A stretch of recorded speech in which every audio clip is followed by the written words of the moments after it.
Welcome back to the MMA Oddsbreaker Fight Breakdown Show. That's the Kalikas. I'm Trigg. This week, we're talking about UFC Fight Night 69. Jacek versus Penne. Now, excuse me if I mispronounce her name. Joanna's already yelled at me 3 or 4 different times for saying it incorrectly. At some point, I'll get it right, but it's so hard. There's so many J's and so many Z's and K's, and it drives me crazy. It's in Berlin. This is a big travel for both. Not so much for Joanna coming in from Poland, but Penne coming in from San Diego. It's a bit of a trip to get over to Berlin.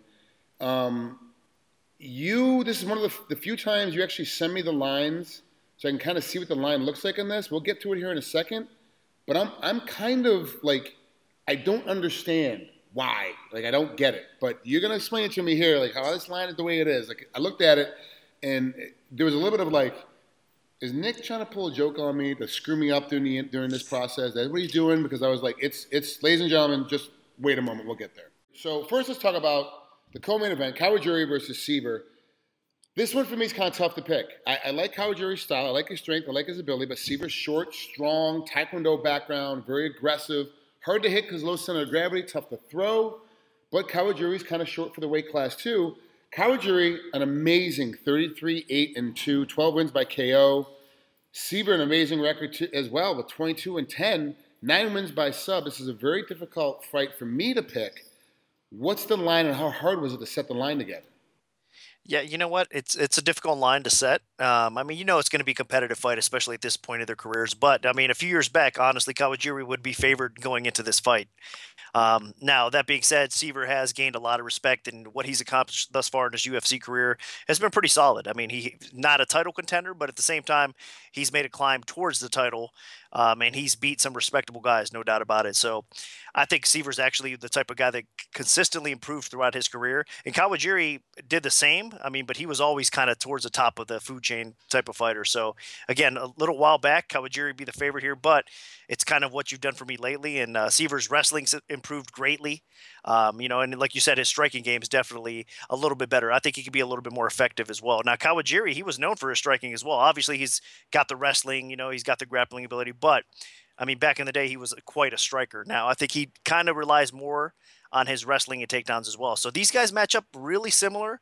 I think it's going to be, close and competitive fight everywhere the fight takes place. I opened it with Seaver as a slight favorite, and right now minus 170 for Seaver. So public has bet it up a little bit, but the sportsbooks are getting two-way action, and it is a tough one to call, like you said. Okay, so you're saying right now that Seaver's the favorite, Kawajiri is a slight dog. Without just your pick, no money involved, just your pick, who you taking? I have to lean a little bit more towards Seaver because I think his striking is just a tad bit more effective at this point. I think that it's hard to trust either of their chins, honestly. Again, they're getting to the point where they kind of both are hitting that decline spot. And Seaver, of course, just got smashed by Conor McGregor. Now, there's no shame to that because, he was very game in that fight. And obviously, Conor McGregor fighting for the title, and he's one of the best strikers in the weight class. But he's coming off a knockout. Kawajiri's chin isn't what it used to be either. So really, either one of these guys can finish each other, I think, on the feet. And then again, if it hits the mat, it's going to be back and forth because Seaver does have underrated wrestling and grappling in his own right. So a slight lean towards Seaver, but I don't know if I'd lay the juice on it. So it's another one. I mean, we've been saying it for now 3-4 shows in a row. It's a dog or pass situation. If I was to put this in a parlay, who would I take? I don't think it's a parlayable fight. Either you take a stab. I think if this fight ends, maybe Kawajiri ends this fight by submission if he takes Seaver's back. I think if it ends by KO, it's probably Seaver. So maybe, take a small stab at a prop line out there for this fight. It could hit the scorecards. If it does hit the scorecards, I think it's going to be relatively close, split decision type of decision as well. So across the board, it's going to be a competitive fight. I like Seaver in this fight. I like, obviously I commentated on Kawajiri when he was fighting in Japan. I've watched him grow up as a fighter. I've seen him in his prime. Like you said, he's not in his prime anymore. I'm betting Seaver in this one. I think he's just a better fighter all the way around because Kawajiri has slipped off. Part of it is the tough fights he's been in. Part of it is the fact he has been hit lately, so it's tested his chin. And then part of it also, too, is that he's older. Like, it's been a long time in the fight game. I'm taking Seaver in this one. So, unfortunately, with this is the first time, Nick, where you're saying dog or pass. I'm saying bet the favorite. That's what my personal opinion is. But remember, he's the odds maker. He's the guy that makes up your mind, ladies and gentlemen. So I'm telling you what my personal pick is. But if you're stuck in the middle, always go with the professional in this situation. That's going to be Nick. So let's go on to the main event. This one is very, what the hell, Nick? Like, this line, like, ladies and gentlemen at home, he very rarely gives me the lines because I like to be surprised when I hear the lines when we're doing the interview. he gave me this line because he puts it in because we have to send it out, so it's in for the graphics and all that stuff.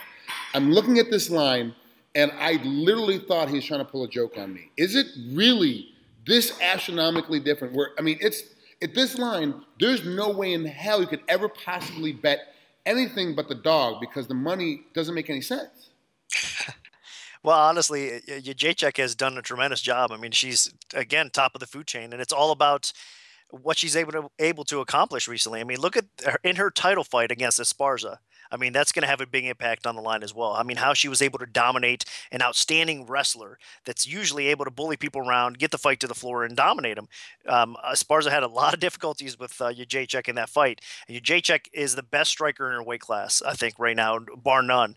So the problem is, if you got a fighter that can keep the fight where she wants it in her element, standing up, and she's the best stand-up fighter in her weight class, she's going to probably do some damage and probably end up finishing Penne along the way. That's my train of thought, honestly, here. I think that she's just head and shoulders above most. Now, there is a challenge for her out there that I think is a little bit more dangerous, or the line would be a lot tighter, and that's Godella, obviously. I mean, they had a close fight not too long ago, and I think if they fight again, it would be another very competitive matchup. But, man, I'll tell you what, Jacek is, I think, entering that kind of dominating champion level. I mean, minus, like I said, the Godella fight. I think other than that, it's a hard matchup for all these girls at 115. And this class is deep. I mean, there's a lot of talent at 115, and including Penne. So I'm not really trying to disrespect her because she's a tremendous fighter in her own right. And she's very dangerous. She does have a path to victory. So the line could be a tad high. I agree with you. But it's been getting back and forth action. I mean, there's been some early underdog action, of course, because the people did kind of pop out their eyes when they saw the line. But then again, now it's climbing up even past where I opened, you know what I mean, as far as the dog money goes. So it looks like it's justified. I want to go back to a second to Godella, who Joanna just beat in a split decision, or it was Godella's last fight was that she lost a split decision loss to Jacek, which is very, very close. Yep. She has coming up Jessica Aguilar in UFC 190, which we'll cover obviously when we get closer to that event, and down there in Rio, August 1st. Jessica Aguilar right now is the #1 competitor in the weight class. She's the #1 girl in the weight class, but hasn't had the quality of competition. So when you're looking at somebody like Godella, who goes with the champ, very, very close, split decision, then you're looking at Aguilar, who just now moved over from World Series of Fighting into the UFC. Does that add in more weight? Like the #1 girl now is coming into the UFC. Is that going to change how lines are looked at here in a couple more weeks with this weight class? I mean, I know we're talking about one specific fight with Jacek and Penne right now, but coming in a couple of weeks, is that going to start changing up how the lines look at the weight class?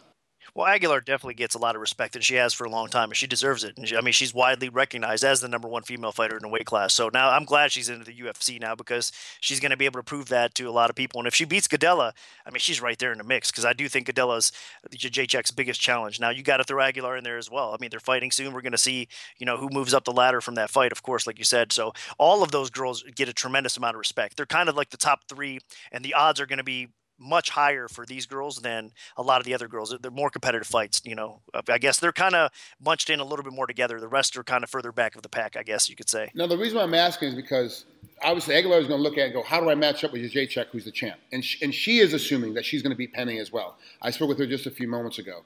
And she's like, yeah, I believe that Jacek is going to beat Penne. And I believe that that's the girl I'm going to have to fight for the championship title fight, if they give me the fight after Godella. Do you look at it as an odds maker? Do you look at common opponents? Because she's looking at it like Godella fought Jacek, loses a split decision to her. If I beat her decisively, that puts me above Joanna. When I go in a training camp, I'm above Jacek. Does that go into that? Do you have that same mentality when you're making these lines and common opponents? Like, she beat this opponent, she lost this opponent. Does it go into that formula for you? You have to consider it because, I mean, it's kind of a public perception out there as well. I mean, a lot of people are going to consider that, you know what I mean? If she goes out there and just dominates Godella, well, first of all, she will get respect across the board from all of us because Godella's, like I said, top of the food chain. Yeah, top 2 or 3 in my opinion. Yeah, definitely. So if she goes out there and dominates her, I mean, easier because, like you said, Joanna actually struggled. I mean, it was a close fight, definitely a close fight. So if she goes out there and dominates Godella, then yeah, it's a different story. And this matchup with Jacek is going to be close if Aguilar gets that fight for sure. I mean, she'll get a lot of respect going into it. But no, I mean, as far as fighter A beats fighter C, all that little triangle, the MMA math type situation, you got to throw it out the window. because they match up differently. One fighter matches up differently, so one opponent's strength might be, it varies from fight to fight. So you have to take it in consideration, because I think a lot of the public will kind of look at it from that point of view, but at the same time, you got to break it down further and see really strengths and weaknesses, compare the two for the fight that's actually taking place. So here with Penne and Jacek, Penne's going to have to get this fight to the floor. If she does not, she's going to get beat up. I mean, it's that plain and simple. And she doesn't have bad striking either.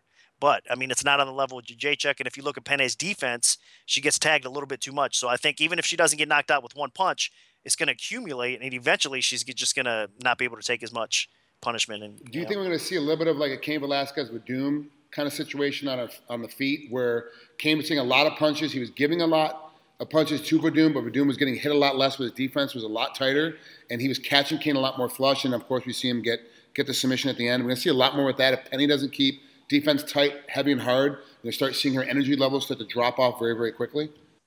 Yeah, I do think so. I think, if this fight, Penny's a very tough chick too, so she's going to be out there, she could take the punishment for sure, but I mean, this is a 5-round title fight.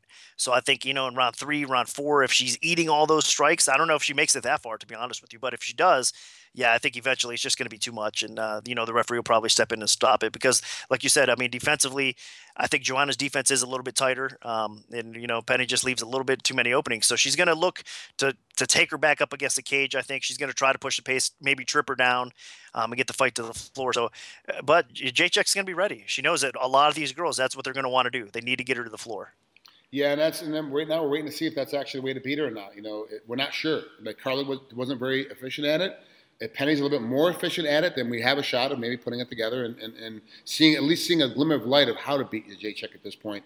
It's very difficult. This line being this far apart, being astronomical, it's got to be a pass, right? Or are you saying dog? Well, no, I think if you're going to take the dog at all, you take a stab at Penne by sub. I mean, that line's going to be even further, I mean, you're going to get way more value on that, because if she wins a fight, that's how she's going to win it. She's going to win by sub. I don't think she wins on the cards, because I think she's just going to get beat up on the feet enough that she'll get outpointed if she does make it 5 rounds. And if you're going to take your Jacek, I think you take her honestly inside. She could win on the card, so that's the scary thing here. Maybe Penne is tough enough to survive all 5 rounds and take a beating a little bit, so Jacek wins on the cards that way. But I do think that it's more realistic that she finishes inside, and if that's the case, it's probably going to be by KO. I don't expect her to win by submission. So I think we're going to see a prop situation. You might have some value on either your Jacek by KO or the submission prop for Penne is basically what it comes down to. It's going to be, this fight is so astronomical with this line. It was flabbergasting to see like how it pulled together. It's got to be tough for you to put a line out like this, because now you're like, this is your reputation's on the line. Putting a line out this high, it's when it's close and it's tight, you're like, you know what, whatever. It's kind of, it's like almost a pick 'em. Like, who cares? When the line is this far apart, Nick, this is your reputation on the line. Like, you got to be pretty damn sure that it's this far apart, because the sports books are going to come eating you alive if this thing is wrong. Because a lot of sports books pay you for your line. It's a big deal. I understand what you're saying, but there's not that much pressure, honestly, because the way they move lines anymore, especially early on, you know what I mean, when they start getting action one way or the other. And the truth is, a lot of talk at the beginning when I did release a line, a lot of like eyeballs popped out thinking, wow, this line's ridiculous. Because again, Penne deserves respect, no doubt about it. And against most, she's going to be favored. So that tells you, like you said, a wide line like this. I mean, we didn't even mention line, but she's minus 700 right now.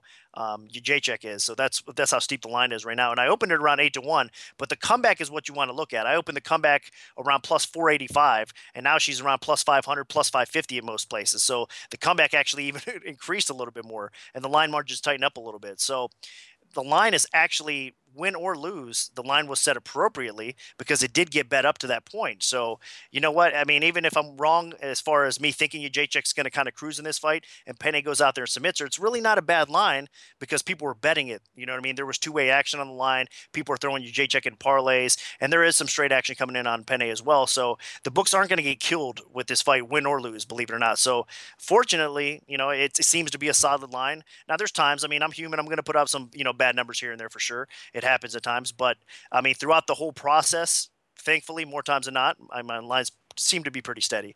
So they've been okay. Are you excited for the co-main event? Does Kawajiri and Seaver make you excited? I mean, I guess I'm curious. Not really that exciting, to be honest with you, because I mean, if we see them in their primes, that's a different story. But they've slowed down. I think it's going to be a little bit boring because they're going to kind of jock for control of the fight. You know what I mean? Positional control, and they're going to try to, I think, grind each other out a little bit. I mean, if we see them throw down in the center of the octagon and start a nice striking battle, that'll be fun for sure. But I just don't think we're going to see that. I think we're going to see a safer fight from both. And you know what I mean, a positional battle. I think we'll see Seaver open up a little bit more. So that's why, again, I'm slightly leaning towards him. But yeah, I don't. No, it doesn't really. To be honest with you, it doesn't excite me that much. Does Penny Jacek excite you? Are you excited about the female fight, the title Yeah, fight? yeah, I am. I'm more excited about that, even though it is a steeper line. I think because it is interesting and it's intriguing. Because in the back of my mind, there is that outside shot that Penny does. Maybe take her back, or in some kind of wild scramble or something happens that Penny's that good on the ground that she could get the job done. So no doubt about it. So, but then again, I mean, I'm anxious to see what Jacek could do because she's been phenomenal. I mean, like I said, she's one of the best strikers I think as far as clean technique, power, and efficiency, everything. I mean, she's very accurate. She's just one of those fighters that you love to watch. Like she's a work of art. You know what I mean? She goes out there and does her thing, picks people apart. She's very confident. And you know what? That's the other thing that we have to say about this whole thing is Joanna's out there, even on social media right now. She's making a whole new fan base. I mean, she's funny, she's entertaining, she's in the right way. I think people respect her in the octagon, but now she's starting to get that likability, even outside, with social media and all that stuff as well. So she's a star in the making, to be honest with you. I think she's doing things the right way, and the way she fights is going to make her that much more appeal for the fans out there as well. So everything, she's a total package. Well, there you have it. Those are our picks for this week, and this one is going to be. I'm absolutely excited about the main event. Co-main event, kind of so-so, just like you, Nick. But I can't wait to watch these things all pull together out there in Berlin. That's Nick Kalikas. I'm Frank Trigg. This is the MMA Oddsbreaker Fight Breakdown. We have been back and forth on our picks. We've been kind of even, kind of now. For a while it was like take the dogs. For a while it was take the favorites. This one, these two could go either side. It really could go either way. But you got to lean towards your Jacek in the main event. Penny, I agree with you. It's submission is the way she's going to catch her. And if she stays on her feet and keeps getting beat up, it's going to be second round, beginning of the third, but she's going to put out for me. I really believe that's how this fight's going to break down. Nick, any closing thoughts on any other fights that are going on tomorrow night with Berlin? No, I mean, you know what? From top to bottom, this is another pretty good card, though. I think it's going to be entertaining. And they've been delivering with these closer matchups. Competitive fights that I love it. I mean, even the last card, there's not a ton of star power on some of these fight night shows, but it doesn't have to be a lot of star power out there to be an exciting and good card. So I think that's what we're going to get. We should see a pretty good card from top to bottom. Well, there you have it. That's Nick Kalikas. I'm Frank Trigg. We'll see you next week.